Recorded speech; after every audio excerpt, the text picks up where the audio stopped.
With the help of Hashem, we are in Zohar, Parashat Emor. We have a long article in this Zohar about all of the Chagim. Starts with Shabbat first of all, and then Pesach, and then Shavuot and Sfirat HaOmer, and then it gets to Rosh Hashanah in page 98b. Okay, it starts בחודש השביעי באחד לחודש, רבי יצחק פתח, דיכאו בחודש שופר, בחסר ליום חגנו. We have the time of Rosh Hashanah, which is the 7th month, first day of the 7th month, and the pasuk that is connected to Rosh Hashanah is we blow the shofar when בחסר ליום חגנו, when the holiday is covered. What does it mean that the holiday is covered? The simple understanding of that is that the Pesach and Sukkot, for example, is in the Tetvav of the Chodesh, 15th of the Jewish calendar, of the 15th day of the month in the Jewish calendar, which is full moon. Rosh Hashanah is Aleph b'Chodesh, the beginning of the month, when the moon is covered. So you basically don't see the moon. Now, why is it so important for us, the moon? Because there is a concept that the Jewish people, in a certain way, are equal to the moon.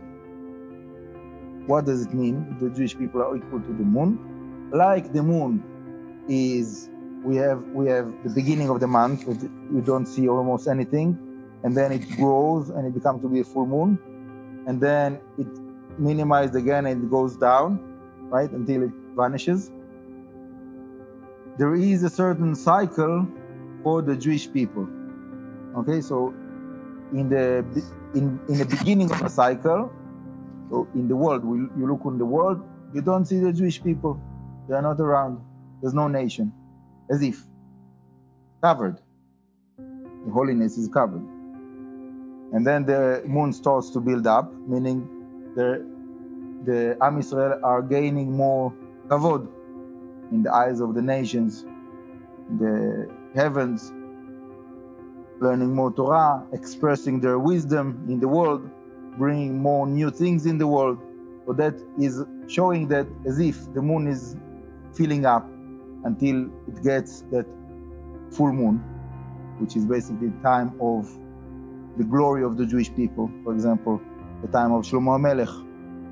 So it says in the Zohar that the time of Shlomo HaMelech, it was the full moon of the Jewish people. Meaning the glory of the Jewish people was very clear. Everybody, no one could deny it. You cannot deny that the moon, when the moon is full, you cannot deny it's something beautiful. You see the beauty of it. When Am Yisrael got to the exile after the destruction of Bet HaMikdash, so it's like minimized, the moon is getting vanished. You don't see it anymore. So basically, this is the concept of the parallel connection between the Jewish people and the moon. And obviously, there's a lot to speak about, to explain why we're using such a parable, but we'll leave it for another class. But then the Zohar is telling us about the special quality relationship between Am Yisrael and Hashem. The Zohar says, "Akaini nun Yisrael dekudshei brichu kariv lun legaber mikol umin." Praise should be Am Yisrael, that Hashem brings them closer more than all of the nations. He knows them. There's a special connection there, like friends that they know each other. They have a close relationship. ומעתה רחיק קריב לון לגבה. And this is the result of all of the history of the Jewish people, that Hashem brought the neshamot of Am Yisrael from a faraway place. Spiritually, obviously, there's nothing far from Hashem, for Hashem. Hashem is above time and space. So what does it mean far? Far from Hashem? So, like today, if I say about someone that is far from Hashem, what do I mean?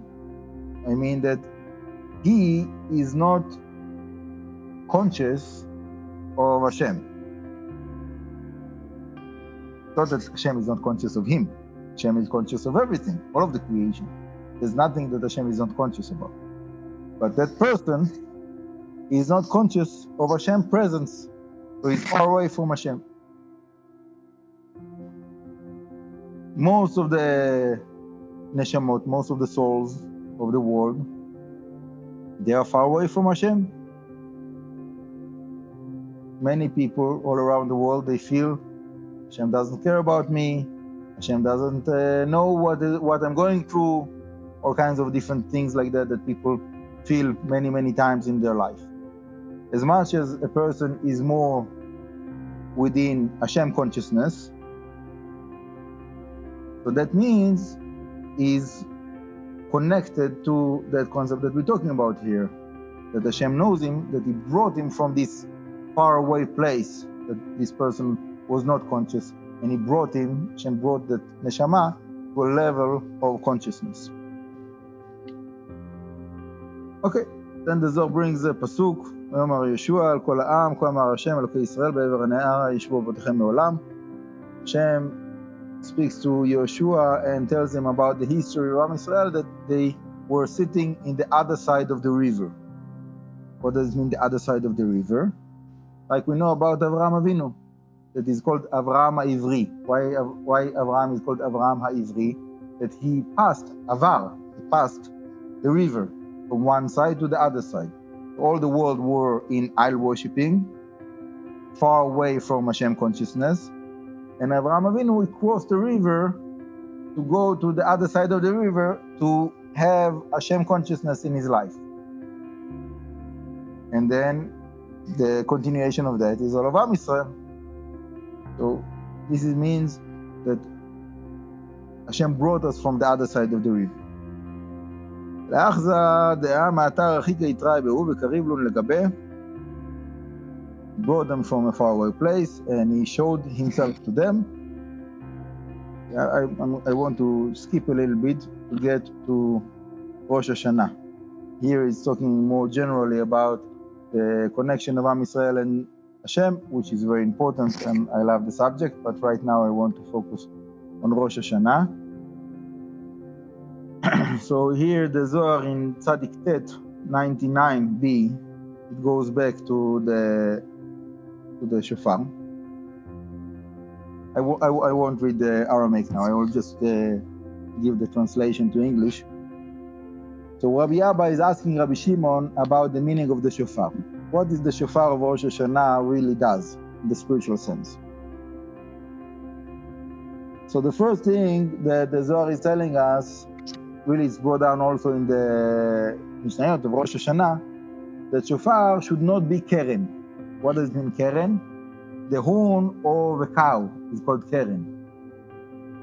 There is other things that we are using keren, but for shofar, keren is prohibited, it's not good. Why it's not good? So the Mishnayot just say the halacha, but in the Zohar we have the spiritual reasons. So the Zohar explains that the keren is connected to the attribute of din, judgment. And the purpose of the shofar is to sweeten the judgment. So we don't want to use keren that it will connect us to that attribute of judgment. We want to use specifically shofar to sweeten the judgment. So this is the beginning of the understanding of what shofar purpose is. The simple understanding is that shofar is sweetening the judgment. Now we know that Rosh Hashanah is the day of judgment.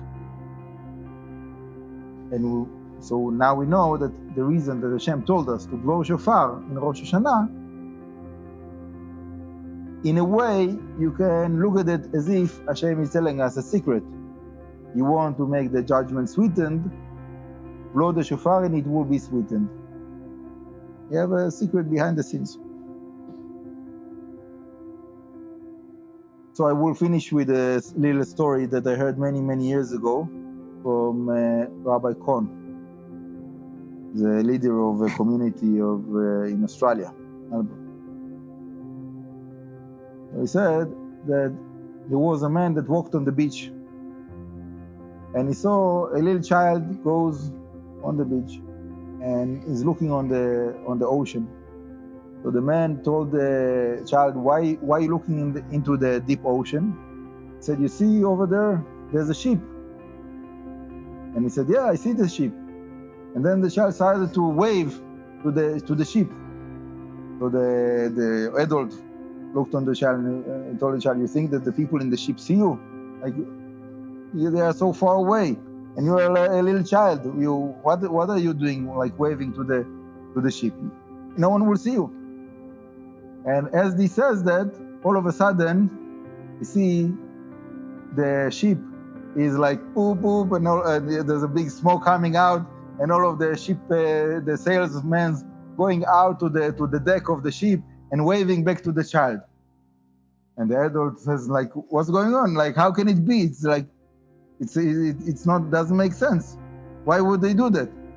So the child says, I didn't tell you, but the captain of the ship is my father. So he told me to be on the seashore and to wave at him, and he told me that I will see the response. So this is the parable. What is the subject of the parable? That Hashem is the captain of the ship, and we are the little child. So we take a little shofar and we blow, and it doesn't make sense that anything will happen from that. It doesn't make sense. Why would it be that something that little thing that you blow, little shofar, it will make such an amazing effect in all of the spiritual worlds? Angels going up, down, the judgment turns to be sweetened. How can it be? What is the answer? Hashem is our Father. He gave us this trick. He told us, in this day, you do this, and you see the response. So we follow the instructions, and Hashem is doing his part. That the whole attribute of the day changes from judgment to be sweetened. Bezrat Hashem. Baruch Adonai le'olam. Amen ve'amen.